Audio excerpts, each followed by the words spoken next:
darling stocks that people like to own during the pandemic. And here to talk with me about that and where they stand today is Brian Regan from Wealth Enhancement Group. Brian, welcome.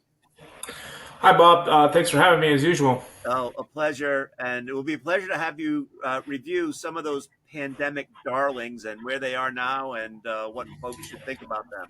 I looked at three of these companies. One of the things I like to do, Bob, is oftentimes I think everybody's concentrated on the stocks that are going up really quickly today. I'm more interested in some of the ones that maybe aren't doing so well, and maybe there's a golden nugget in those stocks that are getting cheaper and cheaper every day. So the obvious example, to look over the years has been these stocks that everybody loved, 3-4 years ago during the pandemic. They were growing at incredible rates. So I just, I thought it would be a good exercise to revisit them and see if there's anything worth, getting really interested in and excited about. And so I looked at three different companies: Zoom, Twilio, and Peloton. Great.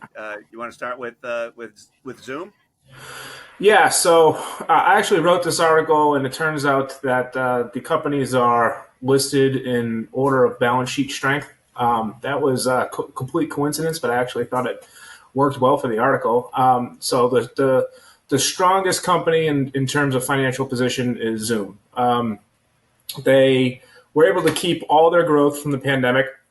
And they're still maintaining a low growth rate. If you were to look at the stock, you would think that they must have gave it all back. They didn't. They transitioned the business from the customer facing the web design that we all know, that we all used for Zoom parties and business during the pandemic. They've transitioned to more of an enterprise communication system. So that has been good for them. The logic is that business is going to be a lot stickier and have more predictable cash flows, and therefore lead to a better business. A lot of people concentrate on the fact that the legacy business that we're all familiar with is declining, and it is. It's true. It's not declining at a real rapid rate, but it's not growing either. So there is that to consider. This isn't a stock with no flies on it. It certainly has some flies. Now, the real strength of this company is its balance sheet. They have a lot of cash on their balance sheet. So their company is worth about $19 billion. They don't have any significant debts, and they have about $8 billion in tangible net worth, a little bit less than that, and most of that is in cash or cash equivalents. So, almost half the company is in cash on their balance sheet. So if you strip that out, operating earnings are expected to grow about 6%. Coming in, give or take, a shade under 700 million.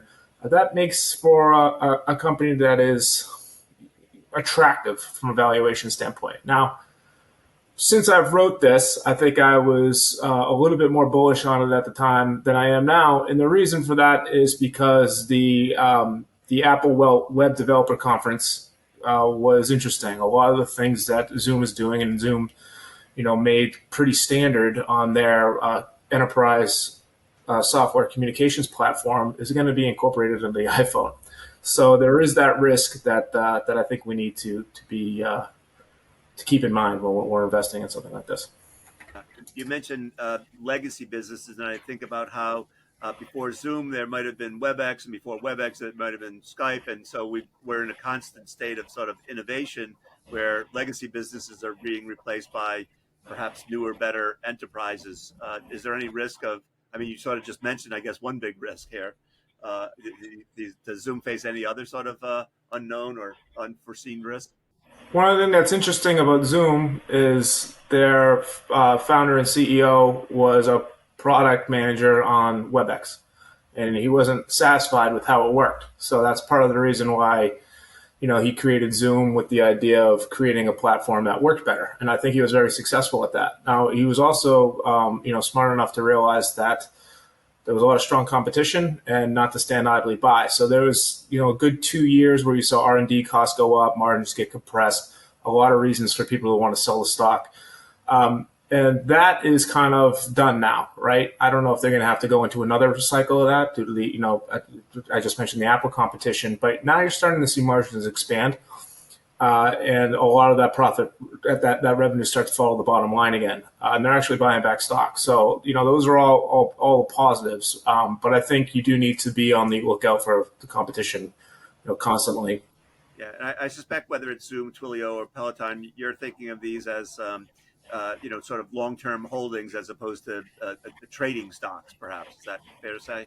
Yeah, I mean, my philosophy um, on investing in general is I look for consistency with growth, and in general, that typically means that I only look at things from an investing standpoint, and very, very, very rarely do I look at them as a short term trade. If I there's has been rare circumstances where I'd find an arbitrage opportunity here or there, but for me personally, it's what I look for is something that I can hold for a long time and compound. Yeah. All right. Your second stock is Twilio.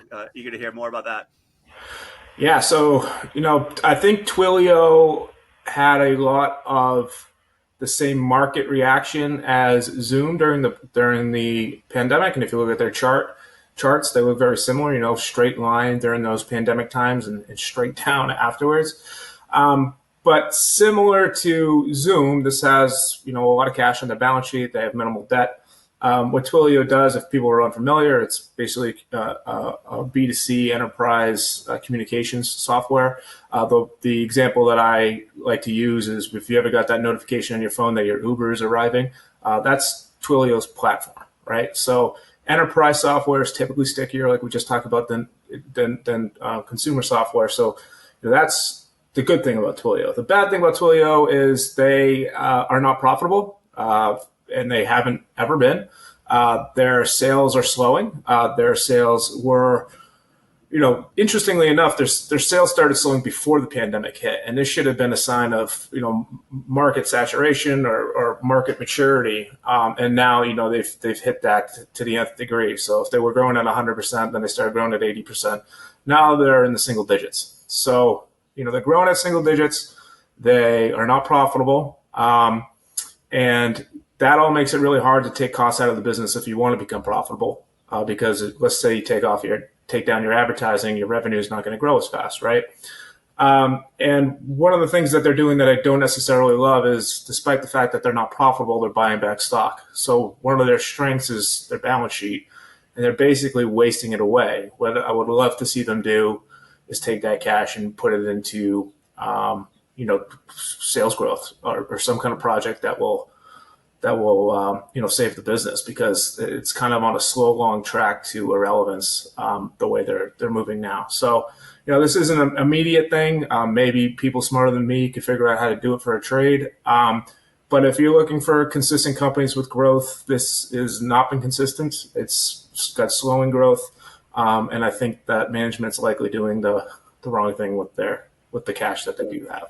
So less optimistic there. I think all three of these are, fairly dubious, right? You look for gold nuggets. You don't necessarily find them. And sometimes you can make money winning the bronze medal too. So I think it depends on the type of risk that you're going to take, the time horizon that you have, and how diversified you want to be. So, for example, in my discretionary individual stock portfolio, I only hold 31 stocks. So, it's a pretty high bar to get into the portfolio. Yeah. And then the third stock that you mentioned or write about is Peloton, which is a household name. Maybe if not Twilio, this is for sure. Yeah, well, Peloton, many of us have them and still use them, or at least as coat hangers, right? So I think we all know how popular this machine became when you couldn't go to your local gym. And whether it was the bike or the treadmill or, later on the rowing machine. I think they have good hardware. I think they have a good product. I think they have horrible financials. And that was all born out of the pandemic. So they were almost blessed and cursed because of the pandemic. What happened was they had a lot of demand. They built a lot of inventory. And then, business slowed down to the point where they were stuck with all that inventory. And they have to move the inventory at a discount. Their margins get squeezed. They have to, take on debt to do that, to build that inventory. And before you know it, you have a bad balance sheet. You have compressed margins to the point where you're not making money, and you're reaching at straws to try to find a way to continue growing. The tough thing about this stock is, I think, generally speaking, it's a very competitive industry. There's a lot of options to work out. They're from free options to very, very expensive options. And you're not going to see a lot of fitness companies with market caps in the billions of dollars. It's typically not the case. So this is still, when I wrote this article, a $1.6 billion market cap. But I could see a path to bankruptcy. And that is, unfortunate because they have a lot of debt, because they're not profitable, because they have a low stock price, so they're going to have trouble doing a secondary offering. They're in a dubious situation, and that should be noted when you're looking at the stock. There's one big flaw in the Peter Lynch buy what you know. You might know your Peloton, but you might not understand their financials, and understanding their financials is very, very important in this aspect. Yeah. So as you look at these companies, you mentioned bankruptcy as one possible option. Some might think about these companies would be ripe for takeovers. I don't know. I'm just speculating, right? Nike buys Peloton, and I don't know, someone buys Zoom, right? Is that a possibility from your perspective? I think it's far more likely for Zoom, and far more likely that Peloton would see bankruptcy. So let's just say you're Nike, right, and you're considering buying Peloton. Why would you pay $2 billion for it today and take on the debt? Really, it would be like a $3 billion transaction. $2 billion for the equity, $1 billion for the debt. When you can wait for it to go into bankruptcy, clean out the debt, get all the inventory for basically nothing. And you could pick it up on the cheap. That's a much better buy for them, unfortunately. Now, Zoom is not going to go bankrupt. They have the cash on their balance sheet. They're going to last. They're going to be a thorn in the side for competitors, even if they stagnate. They've shown, the ability to pivot before, and it's possible they could do that again. So I think it's far more likely, and it's attractively priced, that a company like that could get bought out. In fact, I think I'd be surprised if they're not, being approached. Right. Yeah. And Twilio? Yeah, Twilio is. I think it would have to sit on a platform that it would have to be a strategic buyer, I would imagine, and it would have to be a strategic buyers like a Nike, for example, and a financial buyer would be like a private equity company. I don't know how a private equity company would benefit from buying something like Twilio, except maybe leveraging it a lot and taking some money out. But a strategic company, maybe like the Trade Desk or something like that, that their business is kind of similar, as in it's an enterprise platform communications business in some way. Maybe it makes sense for something like that, but because they're not going to go bankrupt, especially if they stop buying back all this stock. All right, Brian, this is a great recap of our pandemic darlings. Appreciate you sharing your knowledge with us as always. So thank you. Happy to do it, Bob. Thank you.